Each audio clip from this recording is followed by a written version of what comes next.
नमस्कार। आज का वीडियो का मुख्य विषय है कि जन्म कुंडली में चंद्र, मंगल, शुक्र इन तीनों ग्रहों का यदि एक साथ ये तीनों ग्रह बैठे हुए हों, कौन कौन से? चंद्रमा, मंगल और शुक्र। यदि किसी व्यक्ति की जन्म कुंडली में ये तीनों ग्रह एक ही भाव में बैठे हुए हों तो ऐसे व्यक्ति को किस प्रकार शुभ या अशुभ फल की प्राप्ति होती है, और इसी के साथ हम यह भी देखेंगे कि चंद्रमा, मंगल और शनि ये तीनों ग्रह किसी कुंडली में एक ही भाव में बैठे हुए हों तो ऐसे जातक को शुभ फल की प्राप्ति होती है या अशुभ फल की प्राप्ति होती है। इस विषय पर हम विस्तार पूर्वक चर्चा करेंगे। इससे पहले मेरा आप लोगों से अनुरोध है कि यदि आपने अभी तक मेरा चैनल सब्सक्राइब नहीं किया तो अवश्य सब्सक्राइब करने का कष्ट करें, वीडियो को लाइक करें, शेयर करें। तो देखिए,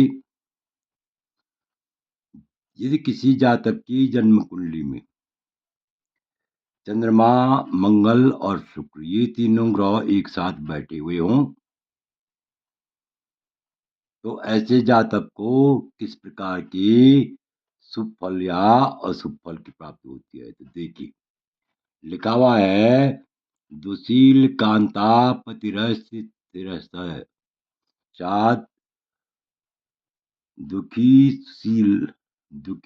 दुशील का कांता तनुजो प्रशील है नरो भवे जन्मनि चैक भावे भौमास्पु यश्चंद्रमसो यदि यदि शिव। ध्यान से देखिए, यदि किसी जातक की जन्म कुंडली में चंद्रमा, मंगल और शुक्र एक ही भाव में एक ही स्थान में बैठे हों, एक ही स्थान में स्थित हों तो ऐसे जातक को पहले आप व्याख्या देखिए। ऐसा जातक यानी कुत्सित स्वभाव का होता है, दुशील अर्थात कुत्सित स्वभाव का होता है, अति दुष्ट स्वभाव का होता है, और कांता पतिरह स्थिर, और ऐसा जातक स्त्री का ऐसे जातक कोई चंचल अति चंचल होता है तथा दुष्ट स्त्री का पुत्र और थोड़ा सील वाला होता है। थोड़ा क्या होता है? सील वाला होता है। तो देखिए, यहाँ पर लिखा हुआ है, अब भावार्थ देखिए।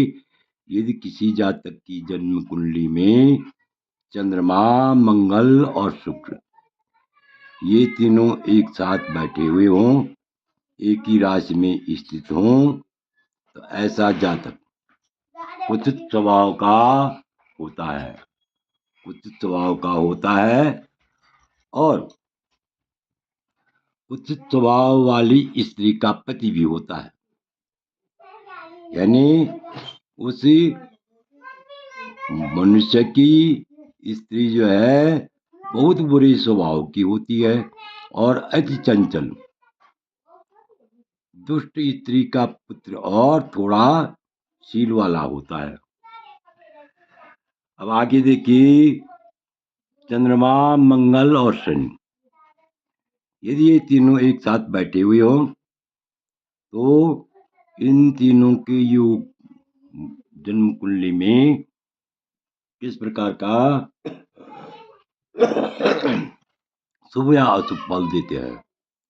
तो लिखा हुआ है सहसवे ही जननी मृत प्रदय सर्वदा पति कलहान्वितो भवित सब वे रवि भविंदु भूसुता संयुक्ता यदि नरोति गरित है। सरल भाषा में लिखा हुआ है सहसवे, यानी व्याख्या देखिए जिस जातक की जन्म कुंडली में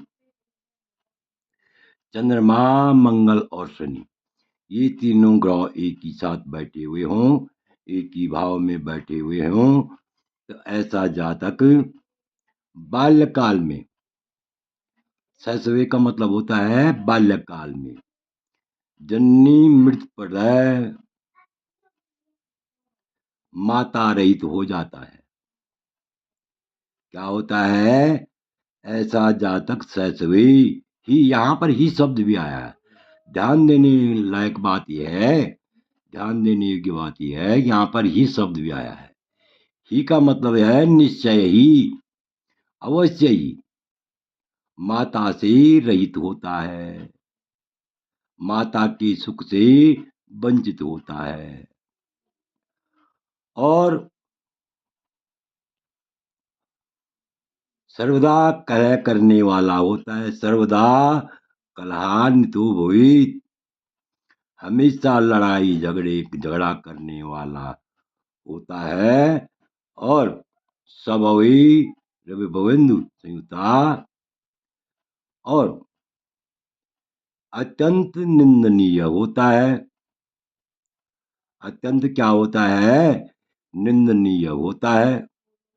अब भावार्थ देख सकते हैं आप, भावार्थ से और भी स्पष्ट हो जाएगा।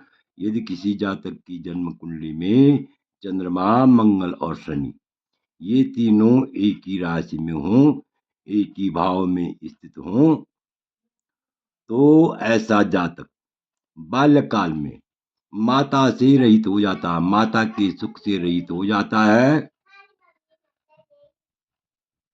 और सर्वदा हमेशा कलह करने वाला होता है और अत्यंत निंदनीय होता है। तो इस प्रकार से हम कह सकते हैं कि यदि चंद्र, मंगल और शुक्र ये तीनों एक राशि में स्थित हों, किसी जातक की जन्म कुंडली में चंद्रमा, मंगल और शुक्र एक ही राशि में स्थित हों, एक ही भाव में स्थित हों, तो ऐसा जातक की स्त्री क्या होती है? कुत्सित स्वभाव वाली होती है, अत्यंत दुशीला होती है, चंचल और दुष्ट स्त्री का पुत्र और थोड़ा सील वाला होता है। तो इस प्रकार से हम कह सकते हैं कि चंद्र, मंगल, शुक्र का योग यानी शुभ फल देने वाला नहीं होता है। यदि ये योग हों, ऐसे योग हों, तो ऐसे में जो है शुभ फल में न्यूनता आती है। और चंद्र, मंगल, शनि का यदि योग हो, किसी जातक की कुंडली में चंद्र, मंगल, शनि ये तीनों ग्रह एक साथ बैठे हुए हों, तो ऐसे जातक को भी शुभ फल की प्राप्ति नहीं होती है, बल्कि अशुभ फल की प्राप्ति होती है। तो आशा है कि आप इस वीडियो को भली भांति समझ गए होंगे, क्योंकि ध्यान देने योग्य बात यह है कि चंद्रमा, मंगल, शुक्र का योग भी उत्तम फल देने वाला नहीं होता है और चंद्रमा, मंगल, शनि का योग भी उत्तम फल देने वाला नहीं होता है, क्योंकि ऐसा व्यक्ति जो है यानी मातृ सुख से रहित तथा हमेशा कलह करने में, चाहे उसके परिवार में भी कलह करता है, बाहर भी कलह करता है, लड़ाई झगड़े में जो है वह जो है लड़ाई झगड़े में हमेशा रत रहता है। तो आशा है कि आप इस वीडियो को भली भांति समझ गए होंगे। आपसे अनुरोध है, यदि आपको यह वीडियो अच्छा लगे तो मेरे चैनल को अवश्य सब्सक्राइब करें, वीडियो को लाइक करें, शेयर करें। वीडियो देखने के लिए बहुत बहुत धन्यवाद। विशेषकर मैं उनका आभारी हूँ जो मेरे वीडियो को नियमित रूप से देख रहे हैं। पुनः एक बार बहुत बहुत धन्यवाद।